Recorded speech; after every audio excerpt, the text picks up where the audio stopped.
अच्छा जी, हम इसमें डिस्कस करेंगे सबसे पहले partial fractions. Basically partial fraction का मतलब क्या है? Partial fraction is basically a reverse procedure of LCM. कैसे? Reverse procedure of LCM. For example, अगर मैं आपसे कहूँ जनाब कि 2/3 प्लस 3/4 करना है, सो आपको ऑब्वियस सी बात है, बहुत बेसिक सा सवाल है ये। 4 3 ज़ा 12 हो जाएगा, 4 3 ज़ा 8 हो जाएगा, 3 3 ज़ा 9 हो जाएगा, और जनाब ये आ जाएगा 17/12। अब हमारे पास, अगर मैं आपसे पूछूं कि जनाब इसी तरीके से अगर लिखा हुआ है 2/x-1 प्लस 3/x+2, सो इसका एलसीएम आप कैसे लेंगे? तो ये एलसीएम भी आपको आता है गालिबन कि जनाब 2 मल्टीप्लाई होगा x+2 से, फिर प्लस 3 मल्टीप्लाई होगा x-1 से, और उसके बाद हम नीचे वालों को आपस में मल्टीप्लाई करेंगे और ऊपर करेंगे हम सिंप्लीफिकेशन। तो जनाब ये क्या हो जाएगा? ये हो जाएगा हमारे पास 2x+4 प्लस 3x-3 अपॉन में आएगा हमारे पास x-1 और x+2।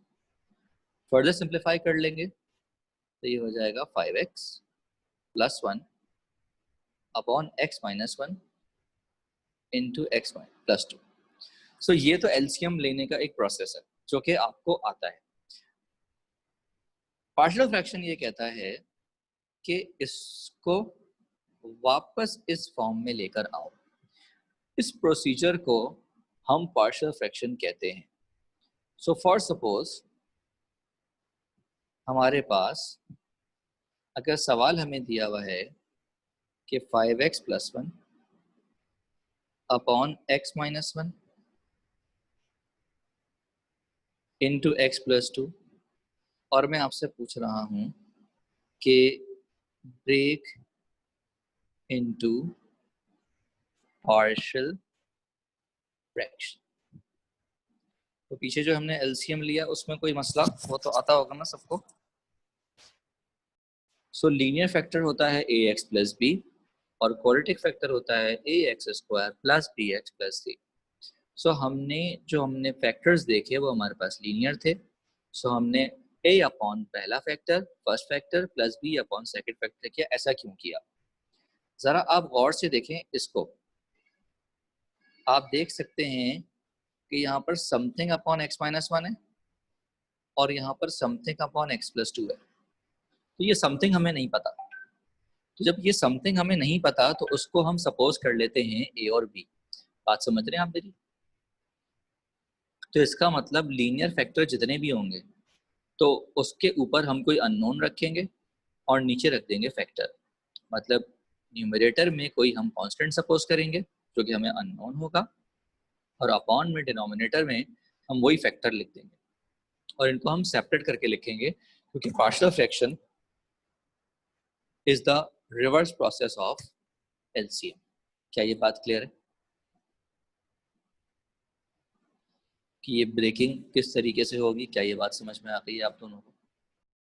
तो देखिए, ये ब्रेकिंग तो हो गई, लेकिन ऑब्वियस सी बात है ये आंसर नहीं है हमारा। तो राइट हैंड साइड पे हम क्या करते हैं, हम राइट हैंड साइड पे लेंगे एलसीएम। ये हो जाएगा a times x+2 plus b times x-1 और ये है 5x+1। तो ऑब्वियस सी बात है हमें पता है ये बात कि अपॉन में आता है x-1 x+2 एलसीएम के बाद, और इसके अपॉन में तो पहले से लिखा हुआ था x-1 और x+2। सो अब ऑब्वियस सी बात है कि ये वाला x-1 और ये वाला x+2, ये वाले x-1 और ये वाले x+2 से कैंसिल आउट हो जाएगा। कोई इशू उसमें? सो नॉर्मली होता क्या है कि ये वाला स्टेप जो है अगर आप छोड़ना चाहें तो ये आप ना भी लिखें तो आपके सवाल पे कोई फ़र्क नहीं पड़ता क्योंकि ये डिनोमिनेटर्स दोनों आपस में कैंसिल आउट हो जाते हैं। सो हमारे पास जो इक्वेशन बची है वो बची है 5x+1 is equals to a times x plus 2 plus b times x minus 1। अब यहाँ पर हमारे पास सॉल्व करने के दो डिफरेंट तरीके हैं। आप दोनों तरीकों से सॉल्व कर सकते हैं।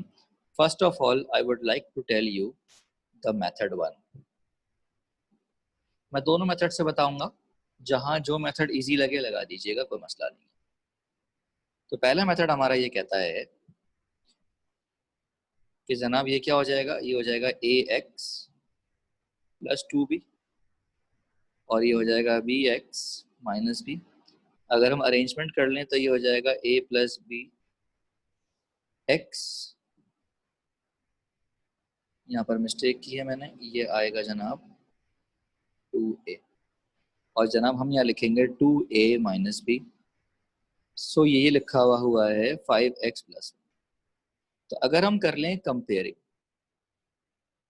बाय कंपेयरिंग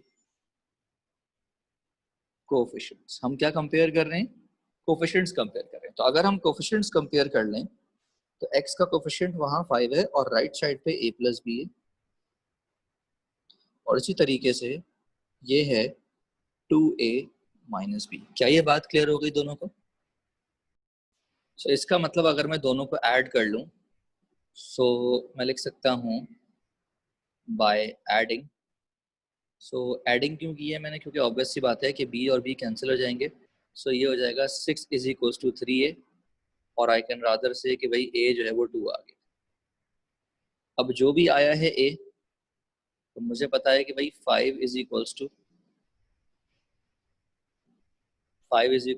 a था, तो a की जगह पर मैंने 2 डाल दिया और प्लस लिख दिया b। तो ऑब्वियस सी बात है कि यहाँ से b की वैल्यू आ जाएगी मेरे पास 3। सो इसका मतलब मैं लिख सकता हूँ जनाब कि 5x plus 1 upon x minus 1 into x plus 2 ये बराबर है 2 upon x minus 1 plus 3 upon x plus 2 की। क्या ये बात क्लियर है सबको? और आप चेक भी कर सकते हैं कि वही चीज़ है जो हमने क्वेश्चन स्टार्ट किया था। Now we move on to method 2। So method 2 के लिए हमारे पास जो ये इक्वेशन है, इक्वेशन 1, इसी से हम शुरू करेंगे। तो जनाब इक्वेशन 1 हमारे पास क्या है, हमारे पास है 5x plus 1 is equals to a into x plus 2, a into x plus 2 plus b into x minus 1। तो यहाँ पर हम करते ये हैं कि हम कोफिशिएंट जो है ना वो कर देते हैं 0। वो कैसे करेंगे हम भाई, पहले जो है ना आप इसको कर दो 0। तो हम क्या लिखेंगे, हम लिखेंगे put x minus 1 is equal to 0, या ये कहो कि x इक्वल टू 1। तो होता क्या है इससे कि जनाब ये हो जाएगा 5 इंटू 1 प्लस 1, ये हो जाएगा a टाइम्स 1 प्लस 2, ये हो जाएगा 6 इज इक्वल टू 3a और a आ जाएगा 2। तो ऑब्वियस सी बात है कि अब जब हम नेक्स्ट टाइम 0 करेंगे, तो अब जो हम 0 करेंगे वो किसको 0 करेंगे, हम वो a के कोफिशिएंट को 0 करेंगे। तो अब हम क्या लिखेंगे, अब हम लिखेंगे put x plus 2 is equal to 0 और आई कैन राइट कि भाई x बराबर है -2 के। तो जनाब ये हो जाएगा 5 times -2 plus 1 is equal to b -2 -1। तो जनाब ये हो जाएगा -9 इज इक्वल टू -3b और b बराबर आएगा 3 के। तो उस सूरत में भी आंसर वही आएंगे, तो हम आखिर में वही लिखेंगे जनाब कि 5x plus 1 upon x minus 1 into x plus 2 बराबर आया a upon x minus 1 plus b upon x plus 2।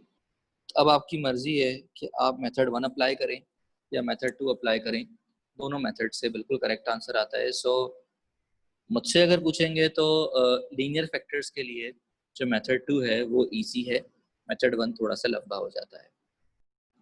Okay, now we have a question. Question is 3x plus 5 upon x square plus 2x minus 3। तो सबसे पहले इस सवाल का issue ये है कि अपॉन में हमारे पास जो फैक्टर है वो लीनियर नहीं है।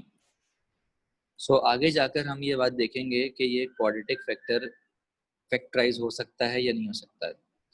सो आपको याद होगी ये बात कि जब क्वाड्रेटिक इक्वेशन थी ax square plus bx plus c equals to 0, तो इसका डिस्क्रिमिनेंट होता था b स्क्वायर माइनस 4ac। तो याद रखें कि अगर ये जो d है ये परफेक्ट स्क्वायर आता है, देन हमारे पास जो आंसर्स आते हैं x1 और x2 वो ऐसे होते हैं कि इट कैन बी फैक्टराइज। याद रखिए कई बार। इसका मतलब जब कभी भी आपको क्वाड्रेटिक फैक्टर दिया जाए तो पहले चेक कर लें कि वो फैक्टराइज हो सकता है या नहीं हो सकता है। अगर नहीं हो सकता है तो वो लीनियर फंक्शन या लीनियर टाइप से नहीं होगा, फिर वो क्वाड्रेटिक टाइप से होगा, जो कि हम आगे जाकर पढ़ेंगे। ठीक है। सो फिलहाल हमें ये बात पता होनी चाहिए कि हमारे पास जो सवाल है वो लीनियर से सॉल्व होगा या नहीं होगा। तो जनाब अगर मैं इसका रफ में डी निकालूं तो जनाब इसका डी आएगा बी स्क्वायर माइनस 4ac, जो कि आएगा 16। और वी नो कि 16 जो है वो एक परफेक्ट स्क्वायर है, तो इसका मतलब ये जो फैक्टर है ये फैक्टराइजेबल है।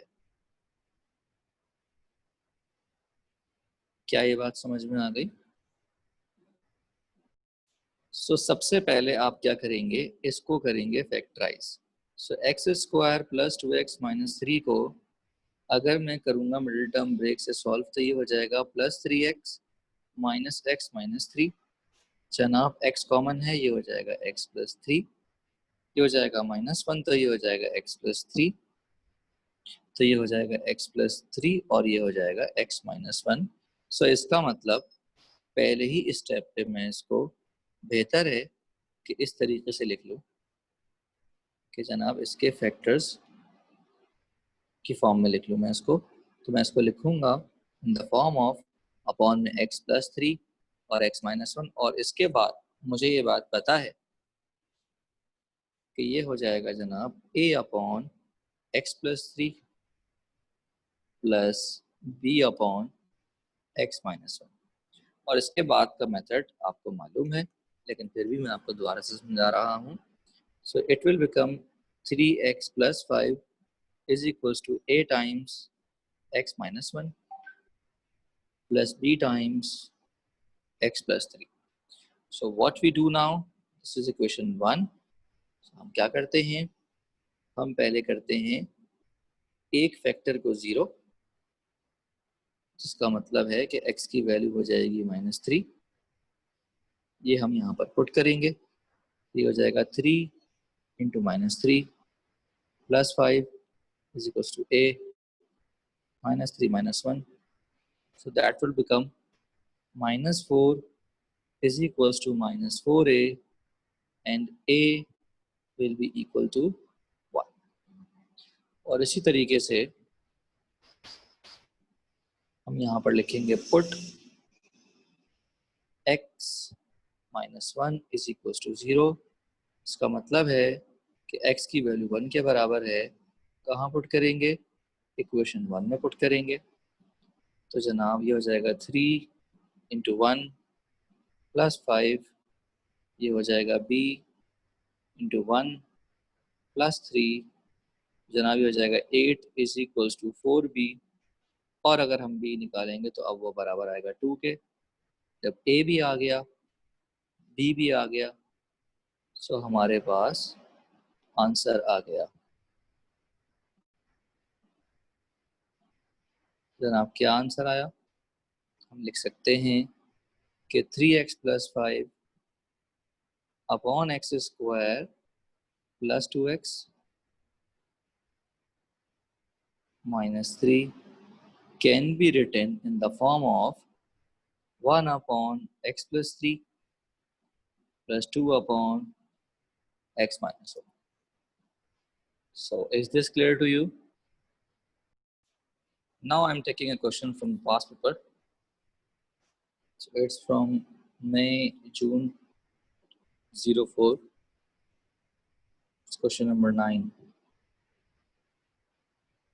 So what are they asking? They are asking that x square plus 7x minus 6 upon x minus 1, x minus 2